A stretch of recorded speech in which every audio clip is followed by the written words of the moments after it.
दोस्तों, इजराइल हमेशा से ये प्रयास करते आया है कि शांति से जियो और हमें भी जीने दो, लेकिन उसके आसपास के लोग शांति नाम का शब्द भूल गए हैं। इसी कारण इजराइल जब हथियार उठाता है तो आसपास में चीखें और तबाही मचने लगती है। इतिहास गवाह है कि इजराइल हमेशा से शांति का पक्षधर रहा है। उसका मकसद कभी भी दूसरे का जमीन हड़पना नहीं है। कुछ लोग उसे जानबूझकर बदनाम करते हैं, वे बात अलग है दोस्तों।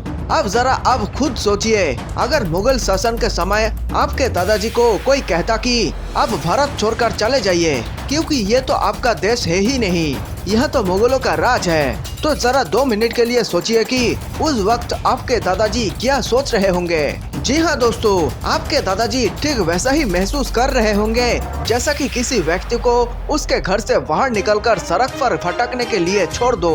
भारत की संस्कृति न जाने कितनी हजारों सालों से भारतीयों की है, लेकिन कुछ बाहरी तत्व कर कुछ समय के लिए हमें हमारे घर से ही पराया कर दिए थे। तो क्या आप अब ये कहेंगे कि हमने मुगलों को और अंग्रेजों को भगाकर भारत हड़प लिया? बिल्कुल नहीं दोस्तों, जो हमारा घर हजारों सालों से था, सिर्फ और सिर्फ हमने अपना घर वापस लिया है। और ठीक यही काम इजराइल के यहूदी लोग भी वर्षों से करने का प्रयास कर रहे हैं, क्योंकि 3000 साल पहले वे सभी लोग यरूशलेम के आसपास रहा करते थे, लेकिन फिर मुस्लिम शासकों ने उन्हें वहां से खदेड़ दिया, जिसके बाद यहूदियों के साथ कितने बर्बरता हुई ये आपको बताने की जरूरत नहीं है। हिटलर ने कैसे कैंपों में यहूदियों को यातनाएं दी, इस बात की गवाही इतिहास देता है। और आज जब इजराइल अपना घर वापस मांगने की कोशिश करता है तो उस पर हमले किए जाते हैं। न जाने कितने प्रकार के झूठे आरोप भी उस पर लगा दिए जाते हैं। इजराइल हमेशा से सब कुछ झेलता है दोस्तों। उस पर जितना जुर्म हुए उसी कारण आज वे इतना मजबूत बन पाया है। आज इजराइल ने पूरी दुनिया को टेक्नोलॉजी के रास्ते एक नया चैप्टर लिखने का मौका दिया है। तरक्की और विकास किसे कहते हैं, इजराइल के लोगों ने अपने परिश्रम और बुद्धि से ये कर दिखाया है। तो वही दूसरी तरफ और आपके मुस्लिम देशों ने क्या क्या किया है ये तो किसी से छुपा नहीं है दोस्तों। आपको जानकर हैरानी होगी कि इजराइल ने कई बार काफी जमीनों को हड़प लिया था, लेकिन उसके बावजूद उसने सभी जमीनों को वापस लौटा दिया ताकि आसपास में शांति का माहौल बना रहे। यहाँ तक कि अपने खून पसीने बहाकर इजराइल ने गजा को भी हड़प लिया था। उसके बावजूद उन्होंने शांति बहाली के लिए 2005 में गजा को भी वापस लौटा दिया, लेकिन आज वही गजा के आतंकवादी इजराइल के सो रहे मासूमों पर रात में एकाएक 1000 रॉकेट फेंक देते हैं। अब जरा हमें बताइए कि कौन शांति चाहता है और कौन युद्ध? इजराइल वो शेर है जो शांति से जीना चाहता है, लेकिन उससे लोग जानबूझकर छेड़ने की गलती करते हैं और तभी वे तबाही मचा देता है। अगर आप सच जानना चाहते हैं तो एक बार कान खोलकर सुन लीजिए कि इजराइल को एक बार फिर से पूरे अरब देशों को हराने में 1 सप्ताह से ज्यादा नहीं लगेगा, लेकिन उसके बावजूद भी वे संयम बरत कर चलने की कोशिश करता है और इसी संयम का फायदा हमास जैसे कमजोर दयाहीन लोग उठाते हैं। गजा में हमास के खिलाफ सैन्य हमलों को रोकने के लिए बेंजामिन नेतन्याहू को मनाने के राष्ट्रपति जो बाइडेन के प्रयासों ने दोनों नेताओं को अमेरिका इजराइल संबंधों के मुश्किल भरे शुरुआती परीक्षण में ला खड़ा कर दिया है। दोनों देशों ने बीते कुछ वर्षों में तनाव के अन्य क्षणों का भी सामना किया है और गजा में संघर्ष को लेकर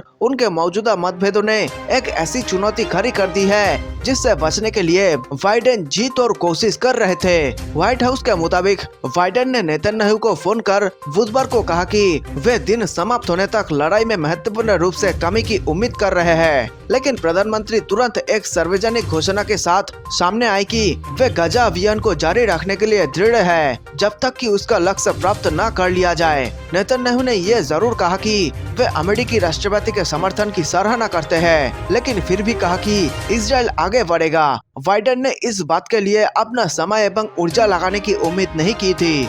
बाइडेन कार्यकाल की शुरुआत में विदेश नीति कहीं ठंडे अवस्थे में चली गई थी। राष्ट्रपति ने पश्चिम एशिया में आभासी शांति स्थापित करने के अंतहीन प्रयास में फंसने से बचने की कोशिश की है, जबकि उनके पूर्ववर्तियों ने बिना खास सफलता के इस दिशा में बहुत कीमती समय समर्पित किया है। यह पहली बार नहीं है जब बाइडेन और नेतन्याहू सार्वजनिक तौर पर 2 छोरों पर मौजूद नजर आए हो। दोस्तों, आपको बताते चले कि इजराइल जो कि बेहद खतरनाक रूप धारण कर चुका है, इस वक्त ना तो वे अमेरिका की सुन रहा है और न ही दुनिया में किसी और देश का।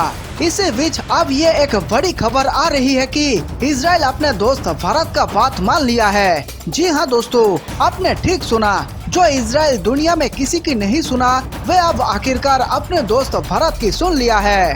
एक बेहद खुफिया जानकारी जो सीधे इजराइल से निकलकर सामने आ रही है, उसमें यह बताया जा रहा है कि भारत सरकार इजराइल को एक बड़ा इशारा किया है और इजराइल ने अपने दोस्त भारत की बात पर ग्रीन लाइट जला दी है। ऐसा इतिहास में पहली बार हुआ है कि जब इजराइल सनक गया हो और वे किसी एक देश का बात मान लिया हो। हालांकि इजराइल और भारत ये दोनों देश ऐसे हैं जो हमेशा शांति और सुख से रहना पसंद करते हैं, लेकिन इन दोनों दोस्तों के पड़ोसी इन्हें चैन से जीने नहीं देना चाहते और इसी कारण इजराइल और भारत की दोस्ती बेहद गहरी होती जा रही है। अगर आप चाहते हैं कि भारत और इजराइल की दोस्ती हजारों साल चले, तो आप इस वीडियो को तुरंत लाइक करें तथा चैनल को सब्सक्राइब करें और आप अपनी राय कमेंट में जरूर बताएं कि भारत किस प्रकार इस मुसीबत में अपने दोस्त इजराइल का सहायता कर सकता है। धीरे धीरे ये भी खबर आ रहा है कि भारतीय विमान अब तैयार हो चुका है और किसी भी वक्त इजराइल के लिए उड़ान भर सकता है,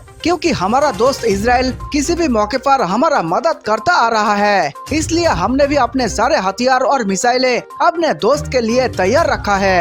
जी हाँ दोस्तों, पर्दे के पीछे ही सही, लेकिन भारत अपने दोस्त की मदद करने में पीछे बिल्कुल भी नहीं हट रहा। जिस प्रकार इजराइल को उसके घर से बाहर 3000 सालों तक रखा गया, अब वे समय आ चुका है कि एक बार फिर से इजराइल को अपना घर वापस मिल जाए। जो लोग इजराइल पर झूठे इल्जाम लगाते हैं, अब उन्हें सबक सीखने को मिल रहा है। आप भी सोच रहे होंगे कि आखिर वे कौन सी बात है जो इजराइल ने भारत की मान ली है। जी हाँ, तो हम आपको बता दें कि एक बेहद संवेदनशील बात जो भारत ने चुपचाप इजराइल से कहा और इजराइल ने उसको मान लिया है। हालांकि ये बातचीत इतनी आसान नहीं थी, क्योंकि इस वक्त इजराइल युद्ध लड़ रहा है और अपने दुश्मनों को खत्म कर रहा है। यह पूरा इतिहास जानता है कि भारत में पाकिस्तानियों ने कितना तबाही मचाया। बाबर जैसे अफगानियों ने भी भारत के लोगों से बहुत कुछ छीन ले गया, लेकिन अब समय बदल रहा है और अब भारत के लोगों को अपना हक धीरे धीरे मिल रहा है।